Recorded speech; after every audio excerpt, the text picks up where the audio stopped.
YouTube, Kevin Clear here with a knife review for you, and I'm trying to sit a little closer because I've got a smaller knife than I usually use, so I don't want it to be like this little thing on the screen. So I'm trying to sit a little bit closer so you can still get a good look at this knife even though it's a bit smaller. This is the Senrenmu SRM multifunctional tool, or for simplicity's sake, the model number is ZB4T21. Find it on eBay pretty easily, and this is a very cost-effective knife, only $11. But for that $11, you're actually getting quite a bit, and that's why I'm reviewing this knife, because I feel like there are probably some of you who maybe wouldn't carry a pocket knife under normal circumstances, or who prefer smaller blades, and this one definitely fits the bill. It's a little small for my, EDC carry or EDC choice, but for a lot of people, a small knife is what they want, and this one, for a small price, takes away a lot of the barriers that some people might say, I don't know if I want to carry a knife. First you got to pay a lot of money for it if you want a decent one, and then they're big and heavy and annoying in your pocket. Well, this is small in every way a knife can be small. Small price, small size, small blade, and yet you get a lot of functionality and a very well put together knife, way better in terms of quality and fit and finish than anything you could find for $10 at Walmart or any other store around my area for that matter. So for your $10, for $11, you're actually getting a lot of knife. So let's get into some description here. This knife is 6 3/8 inches open. It weighs 3.2 ounces and the blade is 2 3/4 inches. So as I said, it's a small knife. Now you're maybe noticing, and you'd be right to notice, that for that size, the weight is a little heavy, right? You don't usually see a small knife, 6-inch knife, that weighs over 3 ounces. It's just over, but a lot of times you would see a knife this size come in at 2 ounces or even below 2 ounces. Normally it would be pretty light. This one is heavier, but there's a good explanation for that. You do have these extra little tools on the back. What do we got? Can opener, glass breaker, and glass breaker here, seatbelt cutter here. So because of that, there's a little extra construction involved. There's extra steel in the pommel to support that glass breaker, and it's a fully lined knife. These are full stainless steel liners. So all that stuff is going to add weight. So that may not be an excuse. Still 3 ounces is a bit heavy for a knife of this size. However, there is a decent explanation for that. You've got a lot of steel going on, and you've got a lot of extra stuff happening here. So we'll talk about that stuff as we go through, but I just wanted to explain that 3 ounce weight so that you wouldn't be like, what the heck, why would it weigh 3 ounces? There are some extra things happening. The blade, and here's one of the things that stands out, remember, $11. The blade is HCR13 MOV steel, which is a pretty good steel. I mean, it's not going to be the best steel ever, but it's going to hold an edge decently well. You're not going to be sharpening it every 5 minutes. And when you do sharpen it, it's going to take an edge nicely. It's not going to, take you 5 hours to sharpen because the steel is so hard. It's just a nice middle-of-the-road value steel. So, blade steel is good. The blade shape is good. You've sort of got this recurve drop point blade with a swedge on the top. There's some extra grind and some attention to detail here that's kind of impressive for $11. The very high hollow grind makes it a great slicer. It just slides through everything.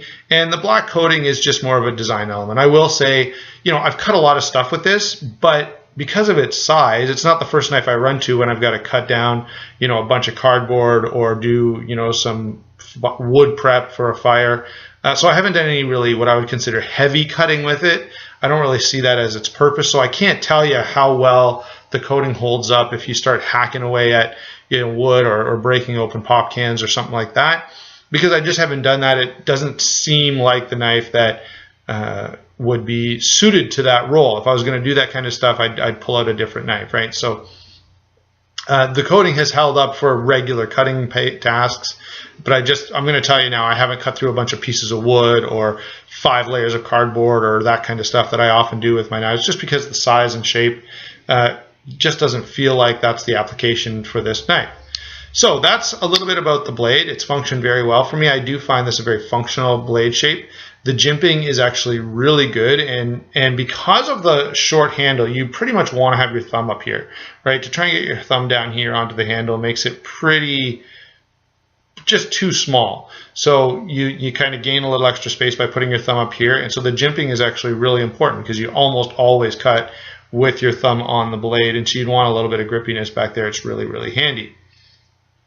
Now, the deployment is, of course, via thumb stud, and it's a liner lock, and that's where we'll move to next as we kind of move down the knife. The deployment is nice. The thumb studs are comfortable. They're accessible, which is always on a small knife when when everything gets compacted, sometimes you end up with not enough space between the handle and the thumb stud, but not so with this blade. It deploys really easily, really nicely, and I would say the deployment is smooth but not fast. Okay, it's not going to fall open.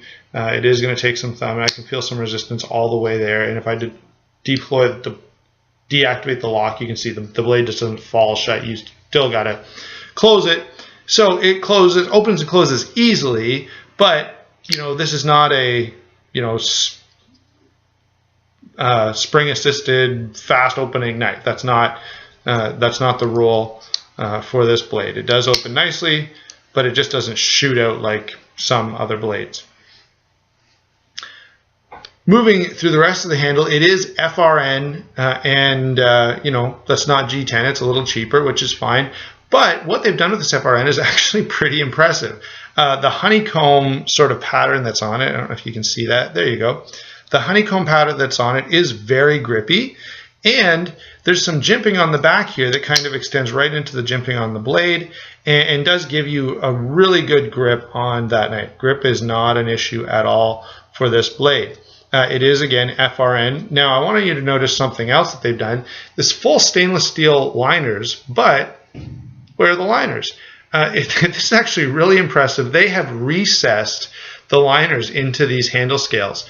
And that's attention to detail that is frankly surprising in an $11 knife. Like, that's pretty impressive, right? Like that's pretty good. So the liners are recessed into the FRN, and it is closed. It's not open pillar construction, but I don't plan to have this in my pocket, so that doesn't really matter to me. And even if you did, I mean, just blow it out with some forced air and you'd be fine. Now, moving down the handle, I've already said the grip is excellent. The pocket clip is only single position, so it's going to be right side tip down carry. I know not everyone likes that, but if you're carrying this knife for what I feel like is its purpose as a utility tool, then the speed is not an issue.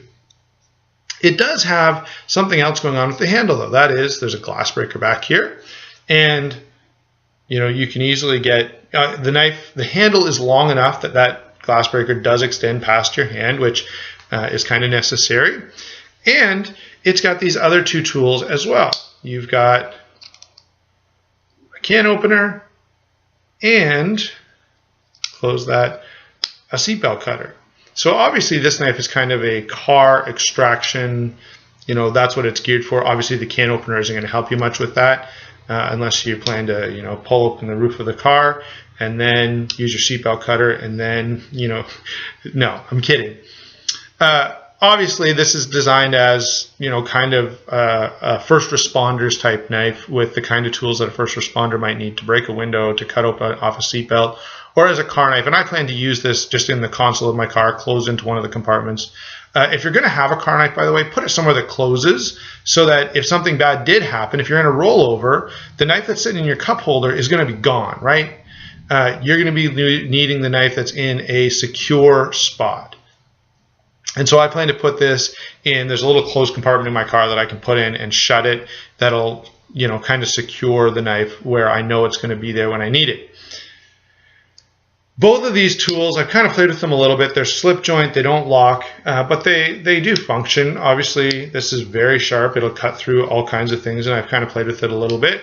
The glass breaker, I will admit, I didn't go breaking my car windows because I don't have easy access to a place to break car windows without having to replace them, which would be more cost than I'm willing to put into a knife review. But it's there, and overall, most of the knives that have these kind of pommel, striker, glass breaker functions, I've never seen too many that people go, yeah, this won't work. I've tried it, it doesn't work. Normally they work pretty well. They're designed to do that, and they normally do it. So, what's my overall take on this knife? This is an amazing knife for 11 bucks. You're getting good steel. You're getting outstanding construction quality. Fit and finish is excellent. Excellent. How many $10 knives do you know of that don't have any blade play at all? Right? You like for $10, you go, oh yeah, obviously it's going to be loose and wiggly and weak. Not the case at all. How many $11 knives do you know that have full stainless steel liners? How many $11 knives do you know that recess those liners into the handle? How many $11 knives do you know that have 8CR13 MOA blade steel? You know, so this knife has a lot going on that is well beyond what you normally get for, you know, 11 bucks. So I'm really, really impressed with this knife, and that's why I wanted to make this review. I've got to say I highly recommend this. And if you want just a knife that you can stick in your pocket or in your car or in your purse and keep with you all the time, that's going to be small enough that it doesn't take up much space, but going to be useful because it's not poorly built, this is a great, great option. This is not a knife that's big enough for me to everyday carry. I feel like I want a 3.5-inch blade, but that may not be the case for you. And if you think this is, you know, if you like a smaller knife to carry, this is a great everyday carry blade.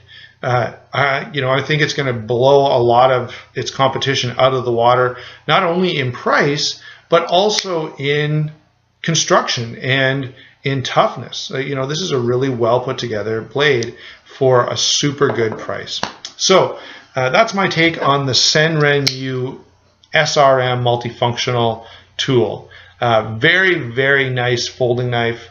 Much, much better than I expected, okay? I was not expecting a lot for $11, but I got a really, really good knife and highly recommend it. How could you not? You know, even if it was a total piece of junk, you wouldn't be going too far wrong at $11, but it's not a piece of junk. It's actually a really well-made knife at an extremely bargain basement price.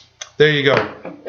Senrenmu SRM multifunctional tool. That model number again is ZB4T21, and it's available on eBay.